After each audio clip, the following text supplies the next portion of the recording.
She said it so softly it almost vanished into the wind. "I'm not pretty."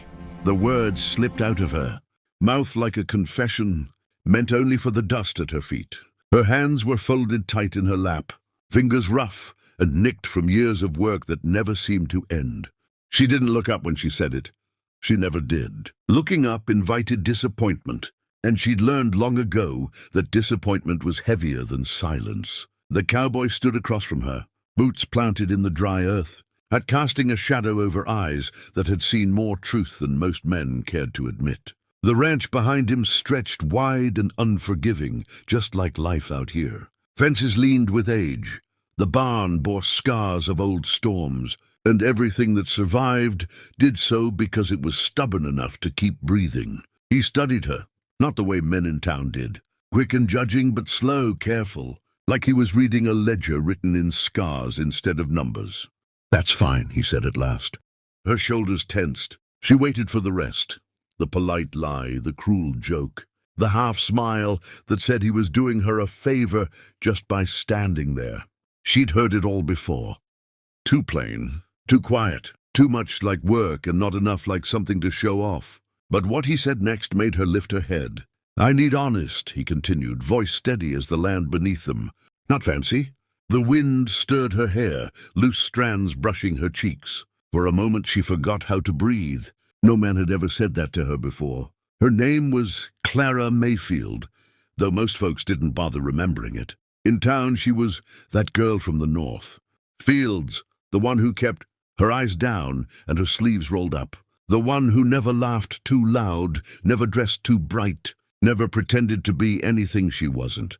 Her mother had died early. Her father followed not long after, and by 17 she'd learned that survival didn't care about beauty. Beauty didn't keep the cold out. Beauty didn't mend fences. Beauty didn't feed horses before dawn. Honesty did. Still, honesty had never been enough for anyone to choose her. Until now. The cowboy, Eli Turner, owned the largest stretch of land for 50 miles. He was known as a hard man, quiet, unsmiling, the kind people respected but didn't pretend to understand. Widowed young, some said. Broken by the West, others whispered. He came to town once a month for supplies, spoke little and left before gossip could follow. When he'd posted word that he needed help on the ranch, long-term. Live-in, Clara hadn't even planned to apply. Women like her didn't get chosen for opportunities. They got chosen for chores, for silence, for stepping aside. But hunger had a way of making a person brave. She'd shown up that morning with nothing but a small bag and a heart already, prepared for rejection. She'd rehearsed what to say, how to stand, how not to hope. And then, without meaning to, she'd spoken the truth. "I'm not pretty." Eli's eyes didn't flick away. They didn't soften with pity either. They stayed where they were, solid and unafraid. "Good," he said. "Pretty tends to lie." That startled a sound out of her, a breath that might have been a laugh, if she remembered how. She pressed her lips together, unsure if she was allowed to smile. He gestured toward the ranch. "This place doesn't need decoration. It needs someone who shows up when it's hard. Someone who doesn't quit when the weather turns ugly." "I don't quit," she said quickly, then stopped herself, afraid she'd sounded desperate. But desperation was just another kind of honesty. Eli nodded once, like he'd already known that. "I can teach skills," he said. "Can't teach character." The silence between them felt different now. Not heavy, not sharp. It felt like the pause before something important. Clara swallowed. "If you're expecting someone—" "Refined," she began, then trailed off. She gestured vaguely at herself. Her worn boots, her sun-browned skin, a plain dress stitched more for function than grace. "I'm expecting someone real," he replied. "And you're standing right here." For the first time in years, Clara felt something unfamiliar settle in her chest. Not hope, permission. Permission to exist as she was. The ranch creaked and groaned around them, the sound of a place that had been waiting for the right hands. Somewhere a horse snorted. Somewhere else, the past loosened its grip just enough to let the future breathe. Eli turned toward the house. "You'll have your own room," he said. "Meals are simple. Work starts early. Pays fair." She stood there, stunned, as he walked a few steps away, and then paused. "One more thing," he added, glancing back at her. "Yes?" she said, heart suddenly loud. He met her eyes fully now. Out here you don't have to apologize for who you are. Something cracked open inside her at that. Clara followed him toward the ranch, boots sinking into the same earth that had tested every soul before her. She didn't know what tomorrow would bring. She didn't know if this place would break her or build her. But for the first time, she felt chosen, not for how she looked, but for how she endured. And that felt like the beginning of a story worth surviving. The first morning on the Turner Ranch arrived without mercy. Clara woke before the sun. The sky still bruised purple and gray beyond the small window of her room. For a moment she lay still, listening. The house creaked softly, old wood settling like tired bones. Somewhere outside a horse stamped. The air smelled of dust and cold and something solid, something earned. She sat up slowly, half expecting to wake back in her old narrow bed in the boarding house north of town, but the quilt beneath her fingers was real, thick and warm, and the room simple, clean. Hers didn't vanish. So this wasn't a dream. Her stomach twisted, not with fear exactly, but with the unfamiliar weight of being allowed to stay. She dressed quickly, pulling on the same work clothes she'd worn yesterday. She didn't own many others. In the dim light she paused, smoothing her hair back with her fingers, then stopped herself. What was the point? She hadn't been brought here to be looked at. She stepped outside just as the horizon began to glow. Eli was already up. He stood by the corral, sleeves rolled, moving with the easy confidence of a man who'd never needed an audience. He didn't look surprised to see her. He nodded once, like her presence at dawn had been expected all along. "You eat?" he asked. "Yes," she said, though she hadn't. Hunger was so constant in her life, it barely registered anymore. He handed her a tin cup of coffee and a piece of bread without comment. No questions, no watching to see if she'd take it politely or greedily. He turned away and went back to checking a saddle, trusting she'd follow. That trust made her chest ache.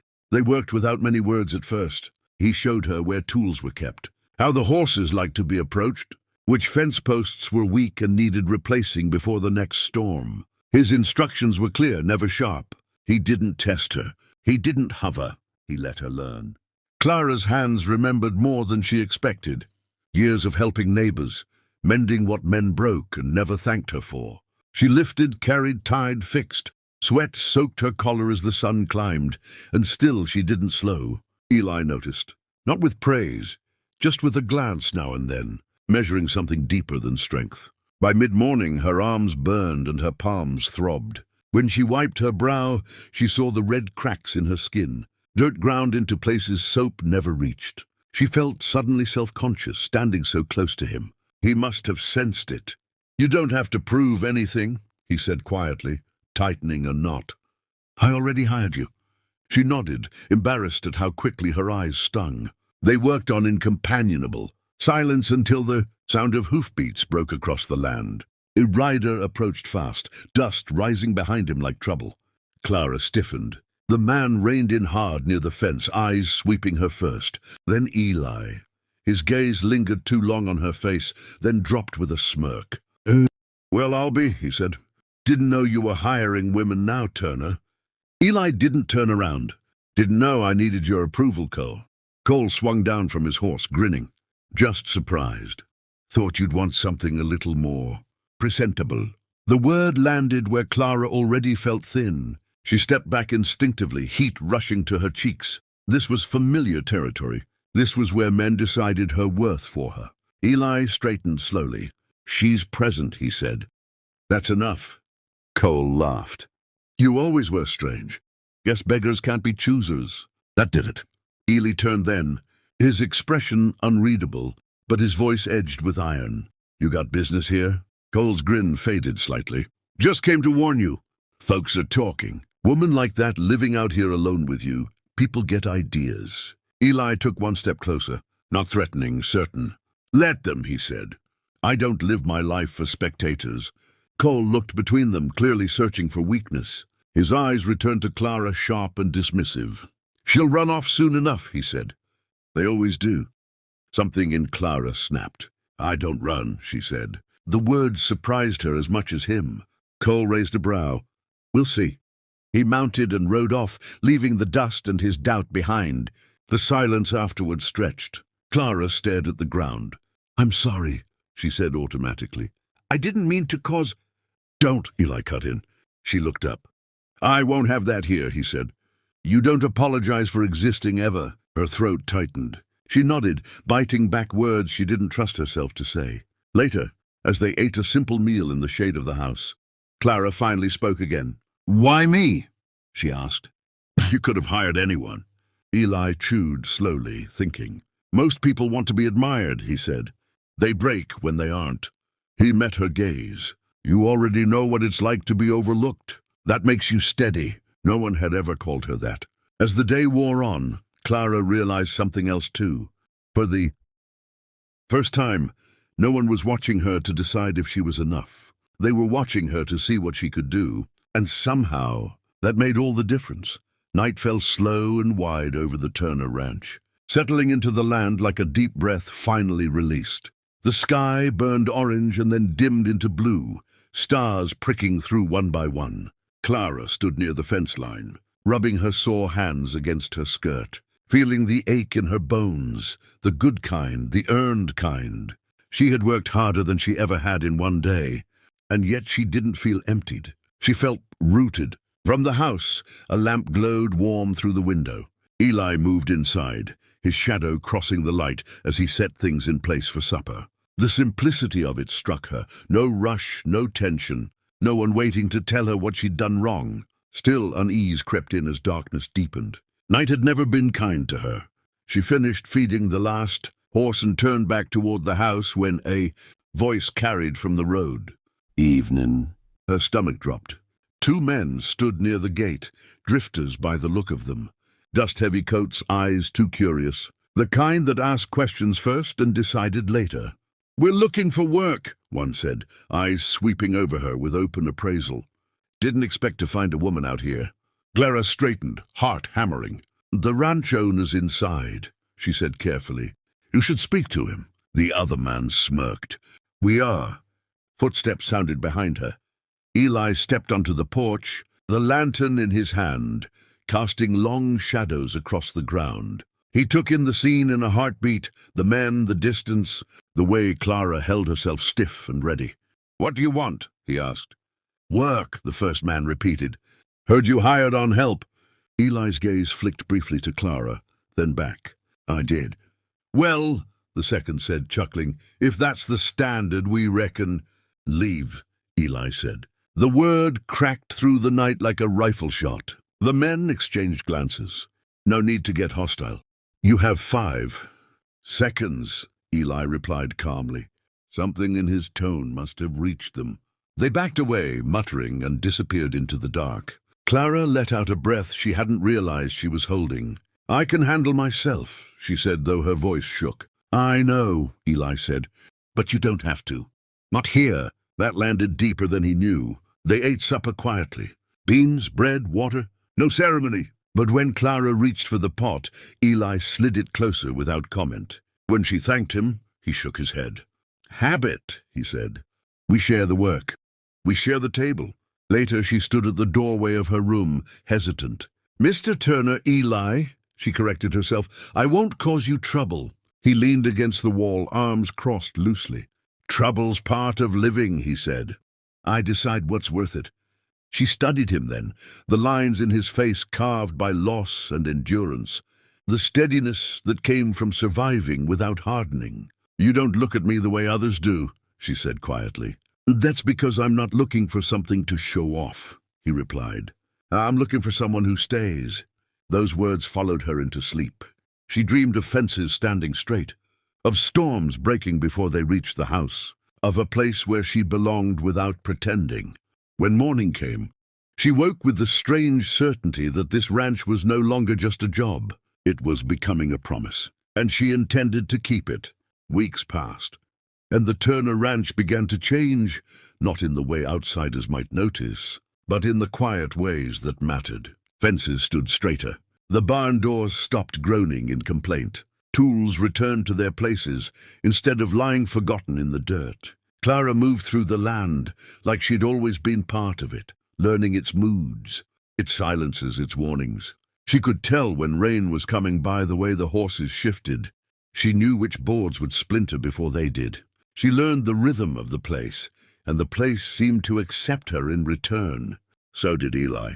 They spoke more now, though neither of them wasted words. Conversation grew in the spaces between work, shared glances, quiet understandings, a nod that meant, "I see you." He trusted her with decisions. She trusted him with her presence. Neither named what was forming, but others noticed. The town always did. When Eli sent Clara in for supplies alone one afternoon, she hesitated at the edge of the street, feeling old memories stir. Faces turned, whispers followed. A woman working a man's ranch, living under his roof. People filled in the blanks with whatever pleased them most. She kept her head high. Inside the general store, Cole stood by the counter. He looked her over with thin amusement. "Still here," he said. "Surprised?" "So am I," she replied evenly. That seemed to unsettle him. "Careful," he said. "Men like Turner don't keep help forever." "I'm not help," Clara said. "I work there." Cole laughed. "Same thing." "Not to me." She paid and left, pulse racing but spine straight. Back at the ranch, she told Eli what happened, not because she needed him to fix it, but because honesty had become their habit. He listened, jaw tightening slightly. "They can talk," he said. "They won't decide your place." "What if they decide yours?" she asked. Eli looked out over the land. "I stopped worrying about that a long time ago." That night a storm rolled in, fast and angry. Wind tore at the shutters, rain hammered the roof. Clara lay awake, counting thunder, when a sharp crack split the air. A fence post had gone. She was up and dressed before she thought twice, grabbing her coat and lantern. Outside, the rain soaked her in seconds. She ran toward the south pasture, heart pounding. "Clara!" Eli's voice cut through the storm. He caught up to her, grabbing her arm. Not alone. They worked together in the downpour, driving the post back in, muscles burning, mud clinging. At one point, Clara slipped, and Eli caught her, hands firm at her waist. For a heartbeat, neither moved. Rain streaked his face. Her breath came fast. Something unspoken hung between them, heavier than the storm. He released her gently. "Careful." "I am," she said, though she wasn't sure of what. When they finally staggered back inside, soaked and shaking, Eli handed her a towel without looking at her too long. "You didn't have to run out," he said. "Yes," she replied. "I did." Later, as she lay awake listening to the storm fade, Clara realized something had shifted. This wasn't just a place she worked anymore. It was a place she was choosing, and that choice felt dangerous in the best possible way. The storm left the land rinsed clean, as if the night had washed away things neither of them had known how to name. Morning came pale and quiet. Clara rose before dawn, the rhythm of the ranch steady in her bones now. She moved through her chores with the ease of belonging, yet something inside her felt newly exposed, like a door left open on purpose. Eli watched her from a distance, not because he doubted her, but because he was learning the shape of what it meant to care without claiming. He'd lived long enough with loss to know how fragile good things were. He'd buried love once. He'd sworn never to invite it back with promises he couldn't guarantee to keep. But the land had changed him again. So had Clara. It was the way she fixed what was broken without complaint. The way she spoke truth, even when it cost her comfort. The way she stayed, day after day, storm after storm. Not because she had nowhere else to go, but because she chose to be here. That afternoon, Cole returned, this time with papers and a smug certainty. He spoke of boundaries, of rumors, of how men in town were starting to question Eli's judgment. He spoke as if land and reputation mattered more than the people standing on it. Eli listened without interruption. Then he said, "You're done here." Cole scoffed. "Over her?" Eli didn't raise his voice. "Over you." When Cole left for the last time, Clara stood in the doorway, shaken. "I never wanted to cause trouble," she said. Eli turned to her, eyes steady. "You didn't," he said. "You revealed it." Silence stretched between them, full, honest, unavoidable. Clara's hands twisted together. "I won't blame you if this gets too heavy," she said. "I know what people see when they look at me." Eli took a step closer, then another. I know what I see, he said. I see someone who shows up, someone who doesn't hide behind pretty words or painted smiles, someone who stays when it's hard. Her voice trembled. I told you I'm not pretty. He nodded. And I told you I don't need fancy. He lifted her chin, not to inspect, not to judge, but to meet her eyes where they were strongest. I need honest, he said again. I need real. I need someone who won't leave the first time the wind howls. Tears slid down her cheeks, unchecked and unashamed. I've been overlooked my whole life, she whispered. I don't know how to be chosen. You already are, he said. The kiss that followed wasn't rushed. It wasn't dramatic. It was steady, like the land beneath their feet. A promise without lies. Time moved forward as it always does. The ranch thrived. The whispers faded. Some folks never understood, and that stopped mattering. Clara grew into herself. Not prettier, not louder, not different, but surer. Eli learned that loving again didn't weaken him. It anchored him. On a quiet evening months later, Clara stood on the porch beside him. Watching the sun sink low over land they now tended together. I used to think being plain meant being invisible, she said. Eli smiled softly. Turns out it means being true. And in a world that chased shine and spectacle, they built a life on something far rarer, honesty. And that, they discovered, was more than enough.